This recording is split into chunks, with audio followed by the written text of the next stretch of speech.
Devil husband episode 30. కథలోకి వెళ్ళే ముందు పక్కనున్న బెల్ ఐకాన్ని క్లిక్ చేసుకోవడం అస్సలు మర్చిపోవద్దు. మీరు అలా చేసినట్లయితే నేను ఇచ్చిన స్టోరీస్, మీకు నచ్చే స్టోరీస్ అన్నీ కూడా నోటిఫికేషన్స్ మీకు నేను ఇవ్వగానే రిలీజ్ చేసిన వెంటనే నోటిఫికేషన్స్ అందుతాయి. ఇక ఆలస్యం చేయకుండా మనం కథలోకి వెళ్ళిపోదాం.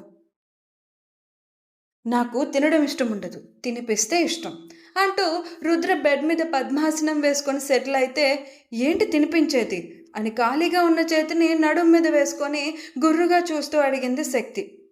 రోటీ, పన్నీర్ కర్రీ తినిపించాలి అన్నాడు రుద్ర అమాయకంగా.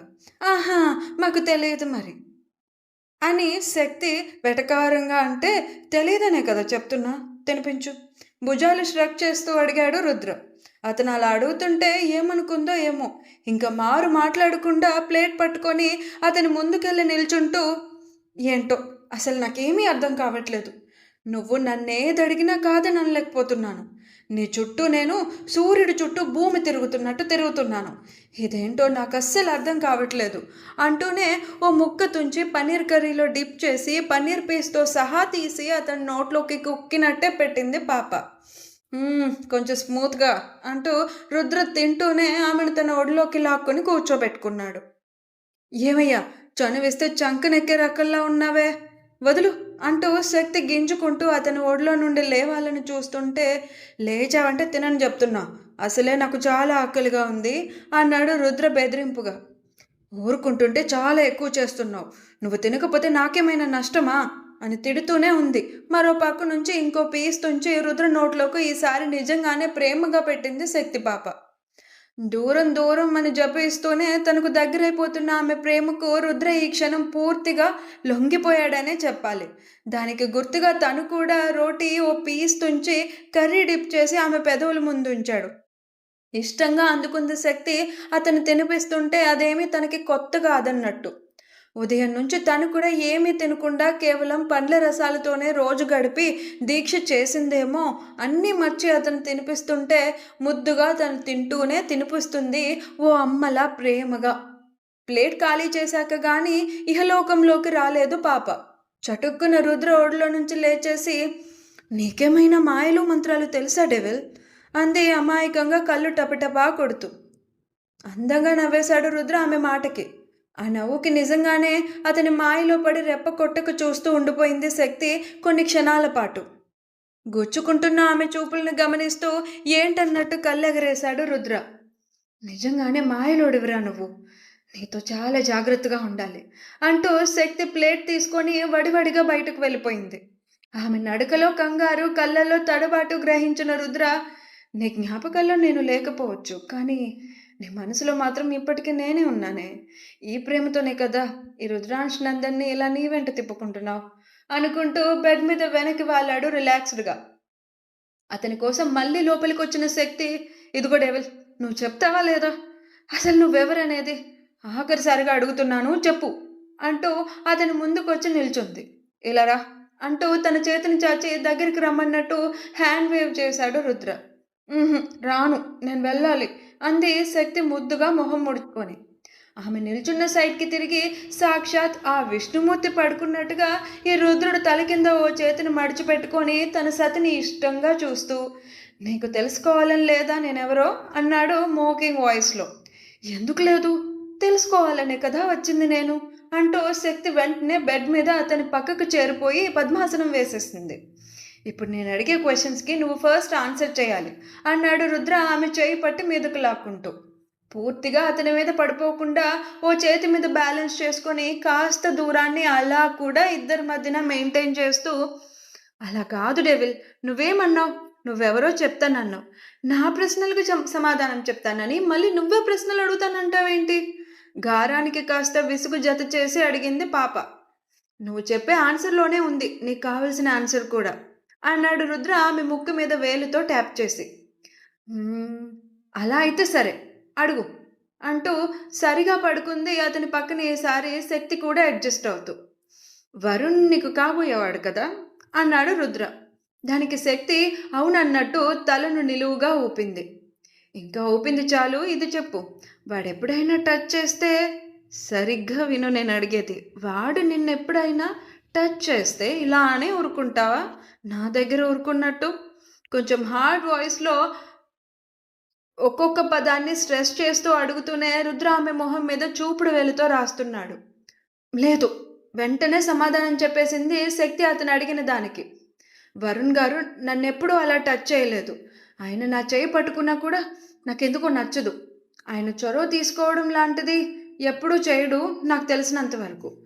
అసలు చొరవ చేసే అవకాశం కూడా నేనెప్పుడూ ఇవ్వలేదు ఇంతవరకు అంది శక్తి రుద్ర మొహంలోకి చూస్తూ. తనదైన ఈవిల్ స్మైల్ అలా వచ్చి నిలిచింది అతని పెదవంచున. ఎందుకు? అన్నాడు రుద్ర కనుబొమ్మలు ఎగరేస్తూ మళ్ళీ. ఎందుకు అంటే ఏమో బహుశా నేను సిగ్గుపడుతున్నానేమో ఆయన దగ్గర. కాబోయేవాడు కదా అంది శక్తి ఏదో ఆలోచిస్తున్నట్టుగా. వెంటనే రుద్ర తన అరచేతిని ఆమె మెడవంపులో నిలిపి కొంచెం దగ్గరగా జరిగాడు. మొహాన్ని అతని గుండెల్లోకి దాచేస్తున్నట్టే ఉంచుతూ కళ్ళు మూసుకుంది శక్తి ఆ చిరు స్పర్శకే ముడుచుకుపోతూ. ఇప్పుడు నీ ఫేస్లో నాకు కనిపిస్తుంది కదా ఈ ఫీలింగ్, దీన్నేమంటారు? రుద్ర ప్రశ్నకి కళ్ళు తెరిచి అయోమయంగా చూసింది అతన్ని శక్తి. షై ఫీల్ అవ్వడం అంటే ఇదేమో అన్నాడు ఆమె ఎంతకీ సమాధానం చెప్పకుండా తనని అలా చూస్తుంటే. ఏం సమాధానం చెప్పాలో ఇప్పుడు కూడా శక్తికి అర్థం కాలేదు. ఇది కదా సిగ్గుపడడం. మరి వాడు నిన్ను టచ్ చేస్తే నువ్వు దూరం పెట్టడాన్ని ఏమంటారు? ఇలా నేనెప్పుడు నీకు ఇంత దగ్గరగా నా ఊపిరి నిన్ను తాకేంత చేరువుగా ఉంటే, ఇంత చొరవ నీ దగ్గర తీసుకుంటుంటే నీలో కనిపించే ఈ ఫీలింగ్‌ని కదా సిగ్గుపడడం అంటారు. మరైతే వాడు నిన్ను టచ్ చేసినా, దగ్గరికి వచ్చినా నీకనిపించే ఆ ఫీల్ నచ్చకపోవడం అని కదా అంటారు అన్నాడు రుద్ర. అతను లాగిన లాజిక్‌కి అవునన్నట్టు తనకే తెలియకుండా తలను నిలువుగా ఊపింది శక్తి మళ్ళీ. ఇప్పుడు చెప్పు. కాబోయే వాడు కదా వరుణ్ తమరికి. మరి వాడి మీద ఫీలింగ్ ఏంటి? నా మీద నీ ఫీలింగ్ ఏంటి? రుద్ర అడిగిన ప్రశ్నకి కొన్ని క్షణాలు అతని కళ్ళల్లోకి తదేకంగా చూసి, వరుణ్ గారి మీద నా మనసులో ఎలాంటి ఫీలింగ్ లేదు. ఇంతవరకు రాలేదేమో. కానీ నిన్ను చూసిన క్షణం మొదలు అదేంటో గానీ నువ్వు నా వాడివనిపిస్తుంది డెవిల్. నువ్వు నేను ఒకటనిపిస్తుంది. నిజం చెప్పాలంటే ఇంత చొరవ నీకు ఎందుకిస్తున్నాను నేను? నాకు కూడా తెలియట్లేదు. కానీ నీకిస్తున్న ఈ చొరవ నాకు నిజంగా నచ్చుతుంది. అసలైతే అమ్మా నాన్నకి చెప్పాలనుంది నాకు వరుణ్ గారొద్దు, నువ్వే కావాలని. కానీ నీకు పెళ్ళైపోయింది కదా అంది అప్పటికే కనుకొనల నుంచి కన్నీరు ధారలను ప్రవహింపచేసేస్తూ. ఆమె మాటలకు సన్నగా నవ్వుతూ, ఇదే నీ మనసు మాట. నీలో పుట్టిన నీ ప్రశ్నలన్నిటికీ ఇదే సమాధానం అంటూ రుద్ర లేవాలని చూస్తే అతని చేయి పట్టి తన మీదకు లాక్కుంది శక్తి. అనుకోలేదు కదా అతను కూడా ఆమె అలా చేస్తుందని. అమాంతం వచ్చి శక్తి మీద వాలిపోయాడు. ఆమె పువ్వంటి దేహం అతని బలమైన ఛాతీ కింద నలిగితే ఒక్క క్షణం ఇద్దరిలో సన్నని అలజడి. ఎందుకు పెళ్లి చేసుకున్నావు నువ్వు ముందే నీ భార్యను? నా కోసం ఎదురు చూడాల్సింది కదా అంది శక్తి బేలగా. ఆమె చేతులు తనపై నుంచి లేవాలని చూస్తున్న అతని మెడ చుట్టూ హారంలా పెనవేసుకున్నాయి కూడా. ఈసారి రుద్ర పెదవుల మీద స్మైల్ వద్దన్నా కొంచెం బ్రాడ్గా అయ్యింది. అది ఆమె మాటలకో చేతలకో మరి. నీకు నవ్వొస్తుందా నన్ను చూస్తుంటే? నాకైతే నువ్వు కావాలనిపిస్తుంది. చెప్తున్నా కదా, నువ్వు నా వాడివి అనిపిస్తుంది. నువ్వు నా సొత్తు అనిపిస్తుంది. కానీ నువ్వు మరొకరి సొంతం.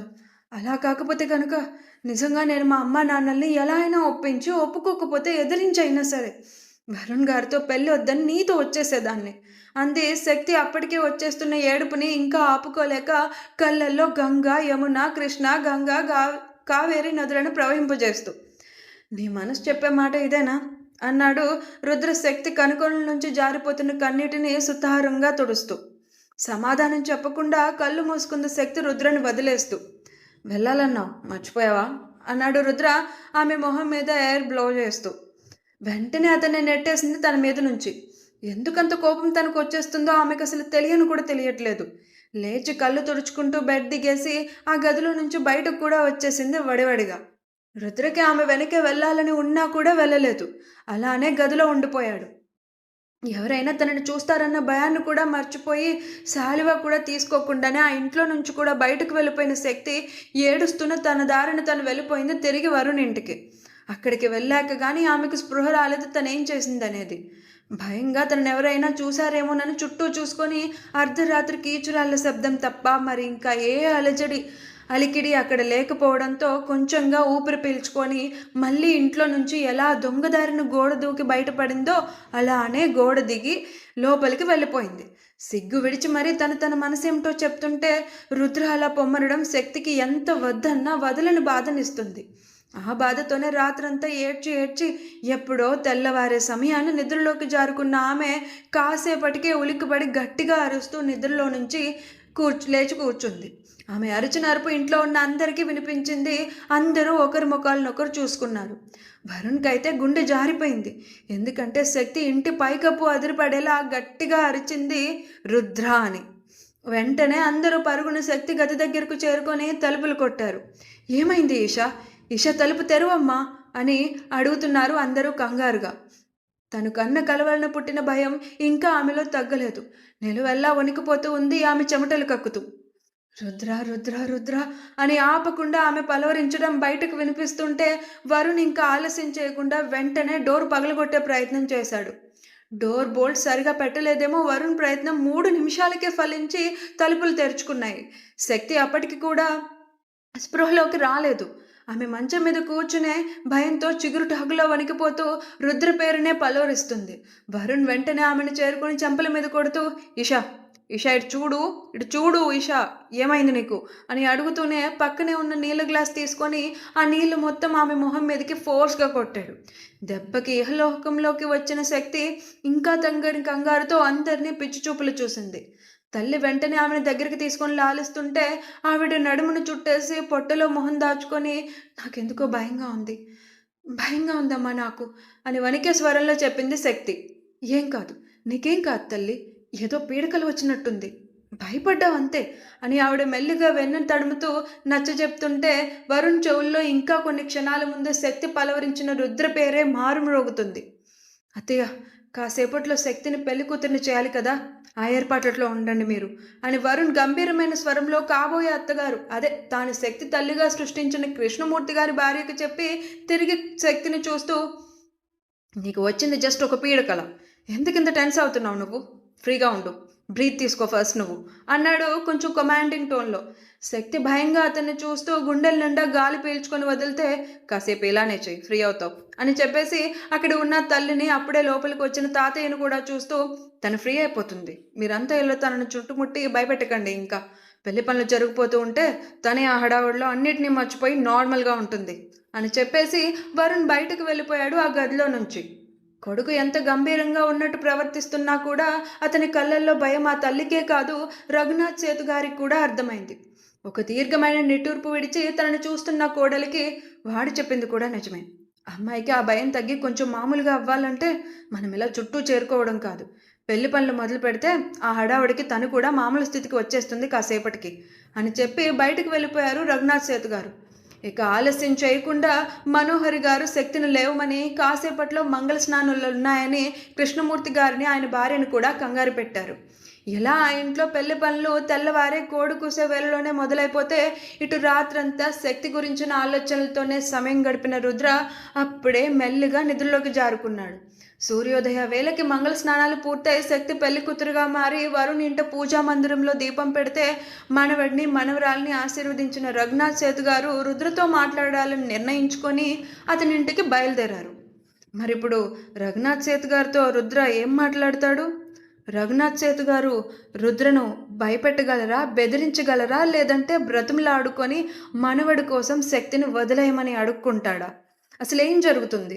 రుద్ర అన్నట్టుగానే రఘునాథ్ సేతు గారే స్వయంగా శక్తిని తీసుకొచ్చి తన చేతిలో పెట్టేలాగా చేసుకుంటాడా? చూద్దాం ఏం జరుగుతుందో.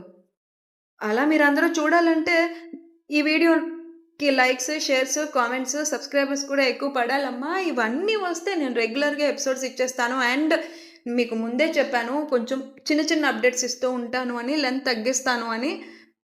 ఎందుకంటే మన ఛానల్కి మానిటైజేషన్లో ఇంకా కొంచెం ప్రాబ్లం ఉంది. అది క్లియర్ అవ్వడానికి తక్కువ సమయం కాదు, ఎక్కువ సమయం అయినా పట్టచ్చు. కాబట్టి అది క్లియర్ అయ్యే వరకు నేను ఇలానే చిన్న అప్డేట్స్ ఇస్తాను, అర్థం చేసుకోండి. ప్రతి వీడియోలోనూ వివరించి ఎక్స్ప్లెయిన్ చేయడం నాకు నోరు నొప్పి, మీకు చెవులు నొప్పి, అంత అవసరం లేదు. డైలీ వస్తుంది కదా ఎపిసోడ్. వన్స్ మానిటైజ్ అయ్యాక నేను అప్డేట్స్ని పెద్దగా ఇస్తూ ఉంటాను. ఎపిసోడ్ పెద్దగా ఉంటుంది, అందాక అడ్జస్ట్ అవ్వండి. కానీ డైలీ డెవిల్ ఎపిసోడ్ ఉంటుంది. సీక్రెట్ అఫైర్ వీక్లీ 3 or 4 ఉంటాయి అంతే. ఇక ఉంటానండి. నెక్స్ట్ ఎపిసోడ్లో రేపు కలుసుకుందాం.